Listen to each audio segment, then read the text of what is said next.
बिस्मिल्लाहिर्रहमानिर्रहीम। Universal farmers channel में खुश आमदीद। अस्सलामु अलैकुम वरहमतुल्लाहि वबरकातुहू। किसान भाइयों, मैं शहर से वापसी पर आ रहा था। आज किसी काम से गया था हारूनाबाद में। वापसी पर जब मैं नहर से गुज़रा तो थोड़ी दूर आगे चला गया, क्योंकि जो ज़िम्मेदार होता है वो हमेशा नहर की तरफ देखता है, आया नहर में पानी पूरा है या नहीं है। जब थोड़ा आगे गया तो मुझे साइड पे कोई चीज़ नज़र आई, तो मैंने जब देखा तो ट्राला गिरा हुआ था नहर के अंदर। मैं फिर वहाँ से खबरगिरी के लिए पहुँचा ट्राले के पास।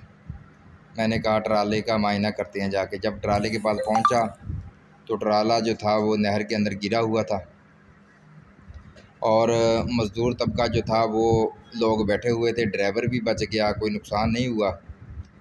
तो मैंने उन लोगों से पूछा कैसे गिरा, तो उन्होंने कहा कि ये जो चढ़ाई है, ये देखिए, यहाँ से इन्होंने ट्राला लोड किया और ये चढ़ाई थी, यहाँ से तेज़ रफ्तारी में चढ़ाया।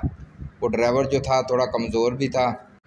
मैंने ड्राइवर से पूछा कि ट्राला कैसे गिरा। उसने कहा कि मैं डर गया, जब गाड़ी स्पीड में थी तो मुझसे कटाई नहीं हुई, तो सीधी नहर के अंदर चली गई। मैंने कहा तू बच गया? कहा कि मैं बच गया अल्हम्दुलिल्लाह। मज़ीद ऐसी वीडियो देखने के लिए हमारे चैनल को सब्सक्राइब करें और घंटी के बटन को प्रेस करें ताकि हर आने वाली वीडियो आपको बआसानी मिल सके। शुक्रिया।